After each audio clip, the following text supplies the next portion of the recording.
Today's podcast is supported by David Smith of Edward Jones. Are you happy with your financial strategy? Or maybe like to see what other opportunities are out there?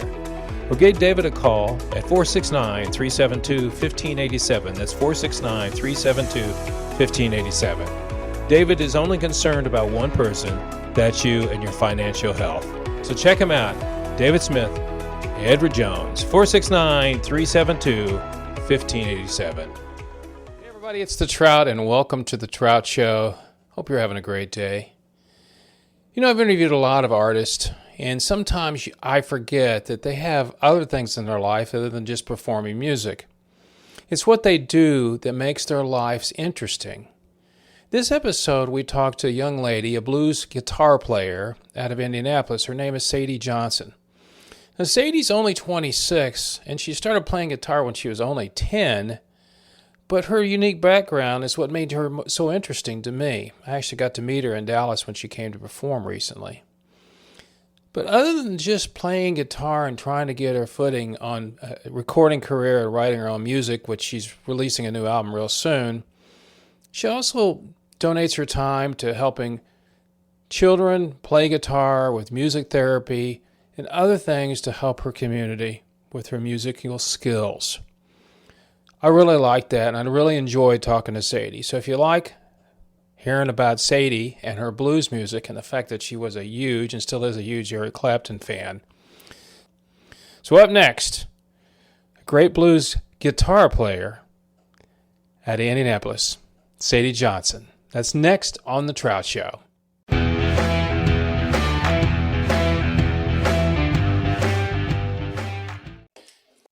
Tell me what's on your playlist. That's on my... Oh, okay. People will be surprised by this, though. Well, and you know what I thought? I was sitting there, I was watching this. I know this is the way my mind works, because I'm a creative person just like you. I'm watching some political stuff, and I thought, it'd be kind of interesting. It's interesting to see what people have in their playlists. So, yeah. So tell me what you have on your playlist. All right. So, I've been getting into a lot of like R&B and more the neo soul kind of wave that's hitting kind of the jazz scene, which I'm a huge jazz head. Like, really? Oh goodness. That's what I started on. So okay. I've got Esperanza Spalding. I've got the main Jacob Collier, Wolfpack, Lawrence, Sammy Ray and the Friends, like just funk bands like that. That's funny. And you'll be able to hear that in the new album, my new stuff. You'll be able to hear a lot of those influences. Right. So the straight ahead blues stuff. Oh, Madison Cunningham. Oh my gosh. She is, if you have not heard of her, holy moly. I've never heard of her. Is she a jazz person?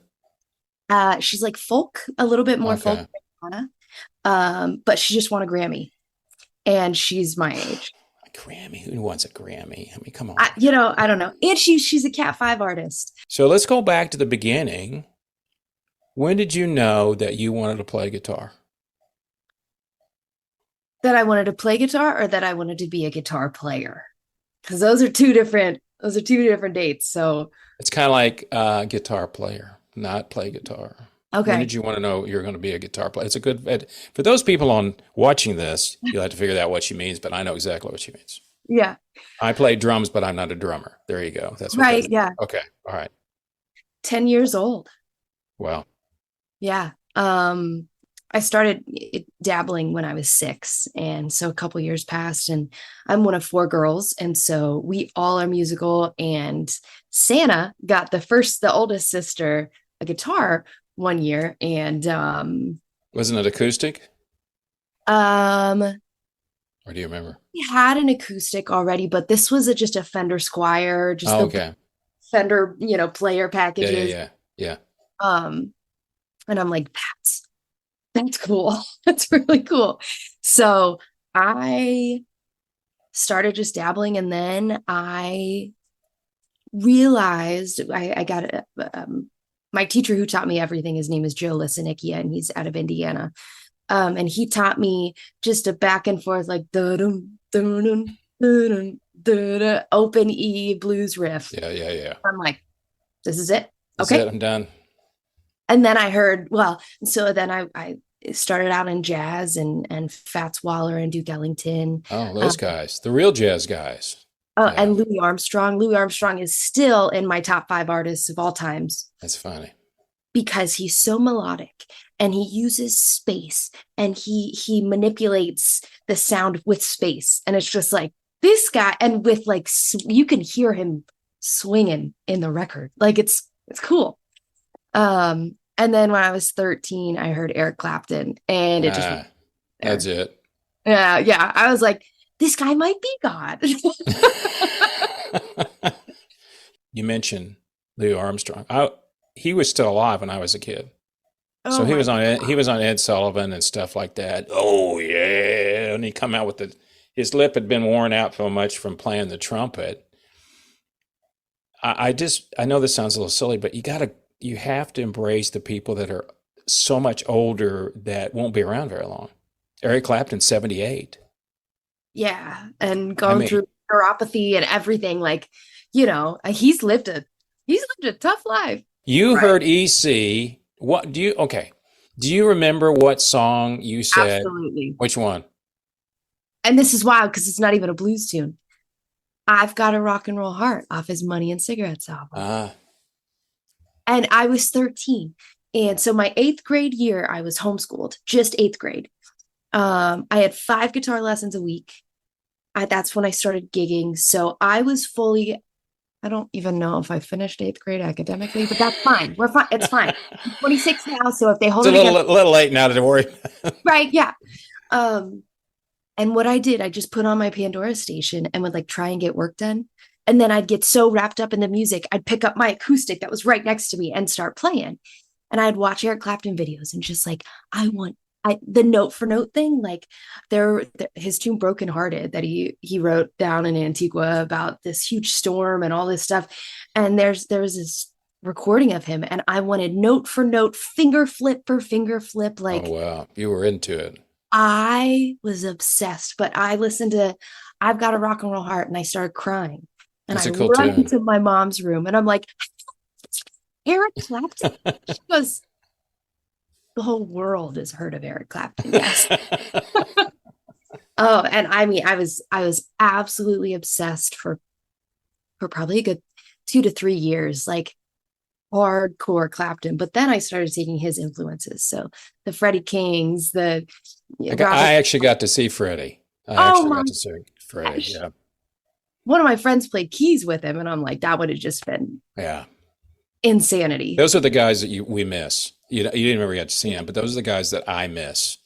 The pure players. I mean, there's very few blues players. I mean, we have a lot of great players. Joe's a great one. Joe Bonamassa and Kenny Wayne's a great player, but they're not. I mean, Freddie King was part of that group. You got Buddy Guy. That's about it. That's about it. So you went from Eric, and then what? Let's see. And then in high school, I was totally into jazz. I played in the Bloomington North jazz bands, and Bloomington North here in Indiana. Here in the Midwest, we are known for our incredible music program, Okay. especially the jazz bands. So we had 4 jazz bands. And from 8th grade until my senior year, I was in the top advanced jazz band. So Um, what kind of guitar were you playing? I have this guy right here, The my guitars. orange Gretsch. There we go. The hollow body. I was wondering it had to be a hollow body. Yeah. So I would put, And how long have you owned that? oh man, this one, Did you buy it new or did you buy it used? I think we bought it used. Okay. One maybe since I was in 7th grade. So And what it's is, got the things that made famous by George Harrison, or actually it was God, Chet Atkins. The oh thing with yeah, the thumb thing on the side where it's got the markers on the for your thumb where it goes. yep, yep. So this is just a historical series Gretsch. So it's not like super, super fancy. But I've had that, yeah, since he's like 12, maybe. Okay, so you've had a long time. Um, Yeah. and then a Blues Junior, and that was my rig. And then I see that was your amp was a what? What were you playing out of? a blues Oh, junior Blue that June. Okay, right. I Okay. still gig with. You do. Um, yeah, and so in high school, it was very much during the day, I was playing jazz tunes and big band charts and everything. And the school had a Oh my God, nice you read music, don't you? um funny thing is, I back then I didn't. I could read a chord chart, Oh yeah, I can do did that. not Yeah. read any notes, but I've got a kind of a weird ear. And so I'd listen to it a couple of times and Pick it then up. the thing, but I was always the improv person. Like, who wants Oh to yeah. solo? Well, I know Sadie's gonna solo, you know. um, Yeah, I know that feeling. yeah. But during that same time, I was gigging with my band with my sister, the Sad Sam Blues Jam. And I I like just that name.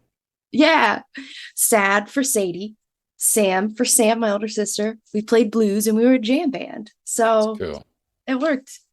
And the Allman Brothers and Derek and the Dominoes are probably my top two favorite bands. Um, and so that's what we wanted to do. And we had another female guitarist and Jessica and Blue Sky, Oh, and we that's a were good Blue Sky. taking Yeah. And so the thing about you though is so you had this influences, but what's funny to me is the jazz thing. I mean, it's not funny, haha, but it's interesting what just like when I asked you about your playlist is normally when people listen, just like like I said, I'm a pentatonic guy, so that's why I love Eric Clapton because that's kind of where the boxes he plays in, Mhm. and so did the Allman Brothers to a certain extent. Well, the blues are kind of a pentatonic thing, the BB King box and all that stuff. So, do you think that your jazz has still influences your playing now when you go out and perform? I would so I would say even more so now today than it ever did. Since I've been in indie, which has been about a year and a half now, almost 2 years, which is so crazy. um, I hang out with the jazz cats. Those are the people that I knew growing up that were also huge mentors, but that's where intellectually, like, I feel so fulfilled. Um, Really? because I understand the theory behind it. And so I just love when it's fantastic music, when you're listening to Rob Dixon, who is one of the best saxophone players in the Midwest or in the country. I mean, Hmm. Grammy Award winning and whatnot. He's on my upcoming album, and like it's It's cool cool, stuff. isn't it? And I'm still trying to emulate those sounds. Like I'm still trying to get there mechanically, I want to say, but the jazz players in town, I want to say, are the best players when it comes to anything else because you're able to feel it just another level deeper. Hmm. And so I've got all jazz players in my band right now, but we're playing funk and getting into like soul stuff with a blues emphasis. So it's not even so super heavy blues anymore. We're getting into a little bit more of like an experience, like a songwriting experience and all that fun stuff. Music theory, music therapy. What was the goal? And what's the gentleman's name once again that owns Cat 5? Don Ritter. Okay, so Don, hold on just a second, I can do this. Okay. What was his situation when he came to you and he says, I want to do music therapy? What does that mean to you? What did you want to do? Oh man, you just opened a big door right there. That's a really big, heavy And I door. have a reason why, and I'll tell you in a minute, but go ahead. Okay. So going back, I guess a little bit to our mutual friend John Cat. This man put on the or founded the blues festival in Winter Park, Colorado called Blues from the Top. Huge, incredible festival. I mean, I know Sam Fish is going to be there this year, and just everyone who's in that blues gigging world. And we all knew John very, very well. Mm. He wasn't just a concert guy, he didn't just put on the shows. He was a friend. Um, And to me, it went one step further, but for me and Don, because we became involved in the nonprofit Blue Star Connection. So Blue Star gives music instruments to kids, young adults, and even now we're expanding into the adults world as well. We give. So it's still in existence. You're still Yeah, involved in it. yes. I got a reason to ask you that in a minute too. Go ahead. So this organization gives music instruments to these people who have life-threatening illnesses, developmental challenges, disabilities, and whatnot for free, for no cost, no Right, nothing. right. But John believed that every kid needed to have an electric guitar in their hands when going through chemo treatments and when. It's a therapy. You got involved with that, but you're still involved with that. You have your own band now. Mhm. Yeah, I know your album is coming out in the fall. Isn't that what you told me when I met you? Or trying um, to? Is that what your goal is? before the fall. So hopefully, it will be this summer. But And you got the so title and everything's done with that. You know what it's going to yes, be called? Okay. And yes. how many tunes do you think you're going to try to put on it? Are you a professional musician? Singer, songwriter, an entertainer, or just somebody that wants to get into the music industry? Well, you know that you're going to be facing legal issues throughout your career. At the Define Law Firm, we can help you weave your way through those maze of questions that you'll be facing. Eric Fine has over 10 years of experience with working with entertainers just like you, and can easily be reached at 214-522-9596. That's 214-522-9596. There's no need to worry about these things. You need to do what you like to do best, and that's play your music or entertain people. So reach out to Eric. He's ready to help you at any moment at 214-522-9596. Find us on the web at ericfinelaw.net. That's fine, F-E-I-N law.net. Your answer to musical legal questions. Eric Fine Law. So it's only an EP. Okay. So I think we've got 7 tunes. Yeah, you're 6 close. 3 more, originals. you'd have an album. I know. um, 6 originals and 1 cover. And it's everywhere from a little bit more straight ahead blues feels to super funky, almost a little bit crossover into pop, almost just a little bit, very accessible listening, to solo acoustic guitar and voice. So we've really spanned like all over the place. But you know, I think that's the one thing that people are looking. I don't know what people are looking for now, quite frankly. And well, and you know, it still goes back to people listen more to 90s, pre-90s music than they listen to anything else. That's what people, you know, that's if you go see Spotify paid somebody $500 million for their catalog, it isn't because they just like them. They know that's what people listen to. Yeah. And I to go with 10 blues songs, you know, the problem with blues, as you well know, is it's not a big genre. You either like it or you just don't care anything about it. Yeah. But people that do like it are engrossed in it greatly. Yeah. Like you. They're the diehards. They're the diehards. And so you're going to attract people like that. So, you know, you've been playing guitar now for a while. What is your 2 questions? One, when did you say, I want to do this for a living? How old were you when you said, I want to do that? um well, I in high school, I mean, I never had a fast food gig. I never, Playing. I was, we were doing 80 shows a year as a Wow. full-time high school student, as full-time high Wow. school students. Dang. So I think that's when I realized, wow, I could do this. I could do this. Then I got to college and really put down performing for a bit and focused on music therapy education. And then got out of school and did my internship, and I loved it, my music therapy internship. But then I realized, I'm like, you know what? I'm only 24, 25. Why not give this music thing a go? Um, and I have been supporting myself as a full-time musician now for a year.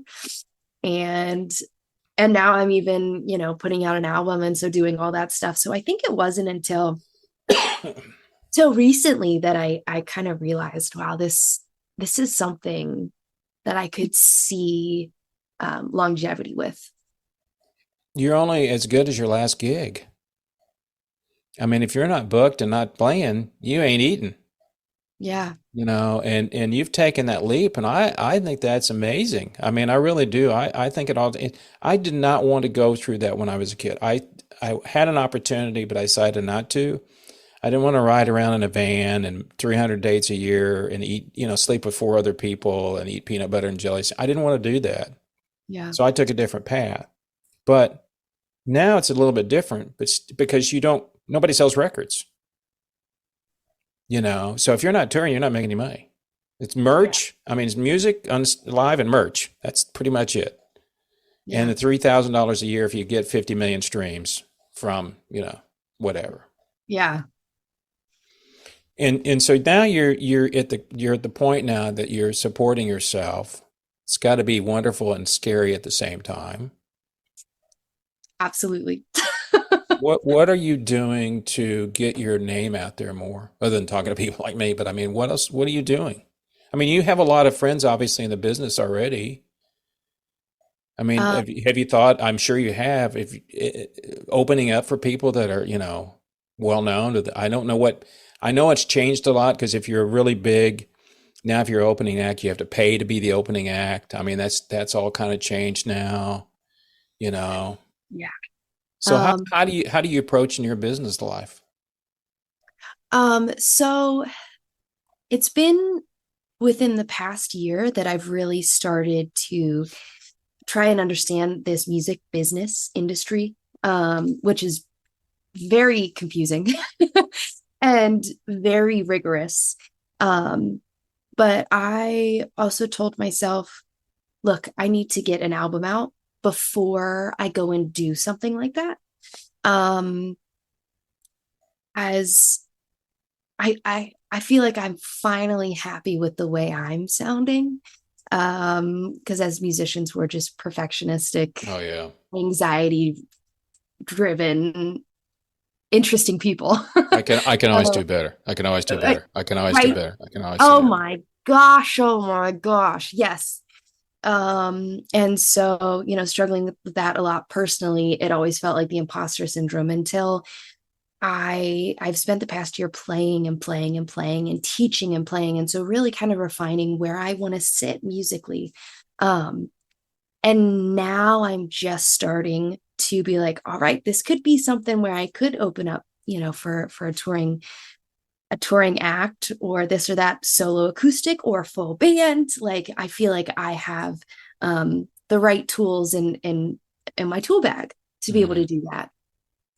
So I have been starting to get some bigger shows here in Indianapolis, which then is showing the real musicians here in the city, like, oh, she's a player, like she's Hmm. serious about what she's doing.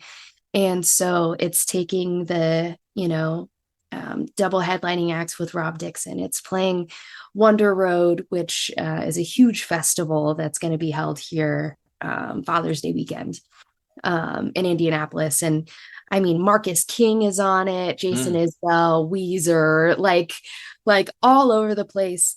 And they've got a couple of local bands. And so I'm one of those, and I'm opening up the festival on Sunday. That's So great. Congrats. opportunities like that are coming through, and more radio interviews um, and all that. It's definitely a grind, but it's been like the last several months has just been this album. I need to get as close to what I hear in my head as possible.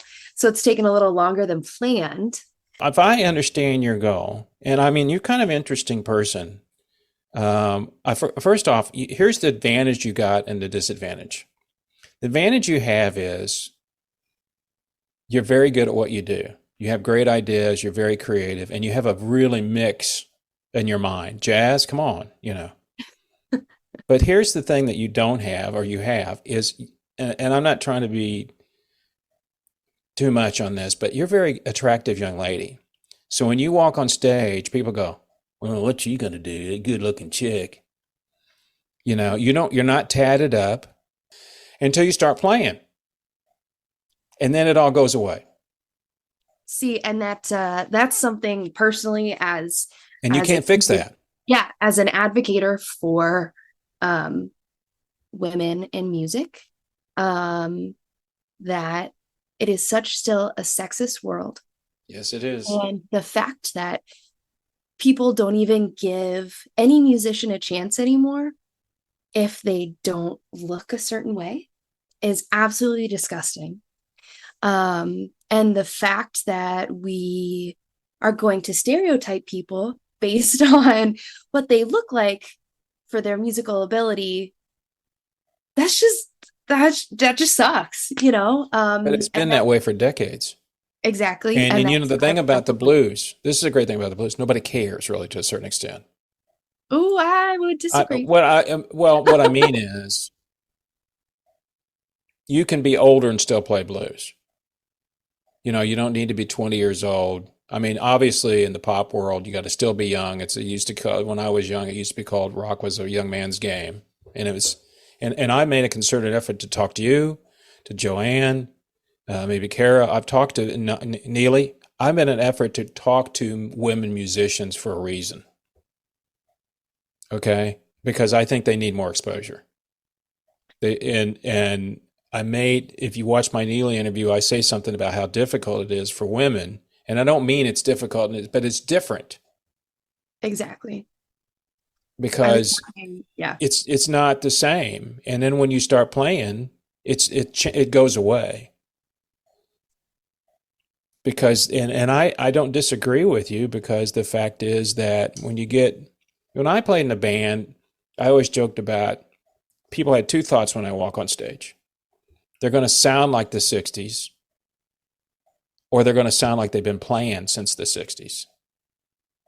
And so when I start playing, they go, "Oh, okay, they've been playing a long time. Get over the fact that he's that old, get past that part." You have the opposite effect. Here's this attractive young lady coming out, and she's going to, what?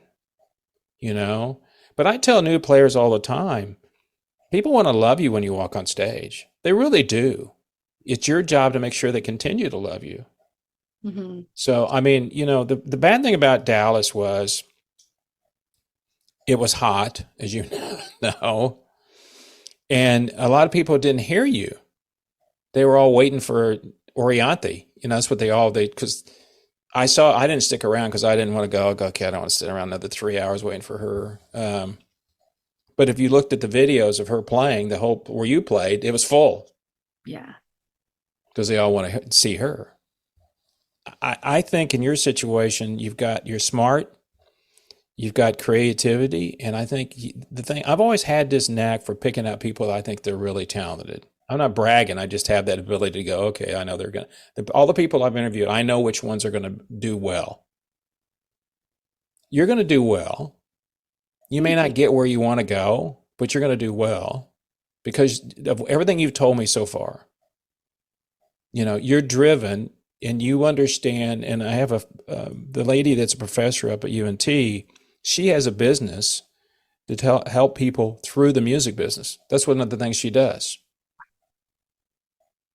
And so for you to understand, and my job as a connector is to connect people like you with everybody else.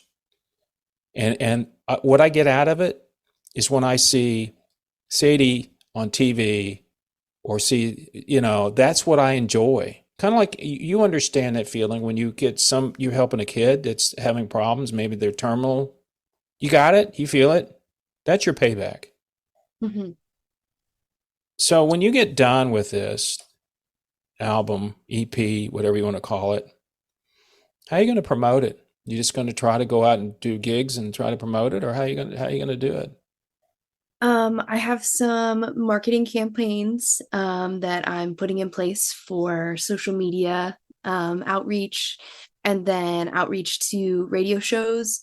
I have a lot of connections of people who have been asking me for material for years and years and years, and I was never ready to put my mark, on something that'll be there forever. So now I get to reply to all these people and say, here you go. Finally, thank you so much for waiting. And thank you for your patience and understanding. Here's the stuff, and hit up the festival circuits. And then, reach out to friends who are coming through town. Hey, opener, do you need, what can I do? How can I support you? And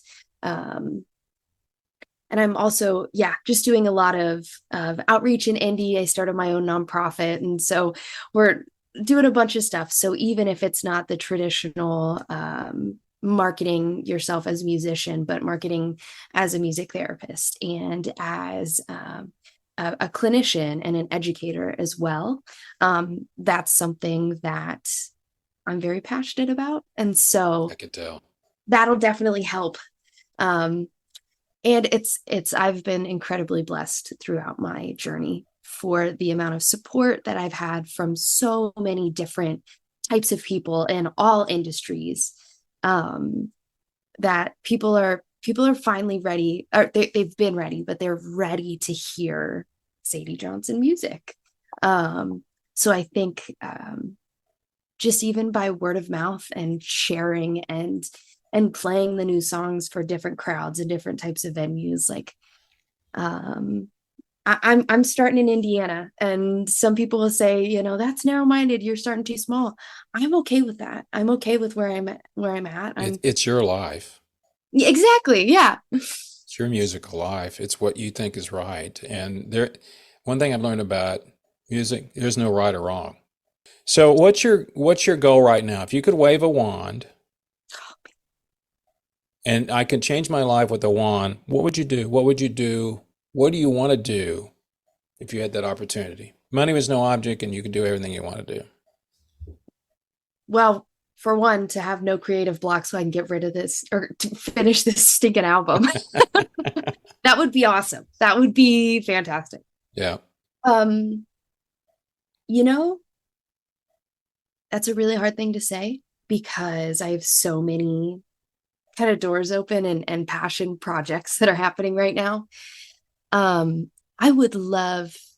been on tour before. I would love to do a national tour. I would really love to team up with someone and hit the road. I think that would be amazing. Right now I'm a professor at 2 universities for guitar instruction. So that's been a huge thing and has really been like a wave in the wand. Like, this is a great resume builder, but also I'm 26 and I'm an adjunct prof. Like, let's get it, So I would say probably like just getting on the road, like having a finished product and getting on the road and just playing and going for it. I would love to do that in the near future. Now, whether that be this year or 4 years from now, that's okay. Give myself grace there on a timeline. Take care of yourself. Thank you so much. Thanks. See you. All right, hon. Have a good one. Well, that's it for this episode of The Trout Show. Thanks so much for listening. For more information about Sadie Johnson, visit her website at sadiejohnsonmusic.com. Look forward to her new album coming out this summer. Special thanks to our sponsors and our supporters, David Smith with Edward Jones, Eric Fine with the Fine Law Firm. For more information about The Trout Show, you know where to find me. On the web at troutshow.com. You can find the podcast, find YouTube, all you need to know about The Trout Show. So until the next time, folks, remember what I always say, it's only rock and roll, but I love it. See ya.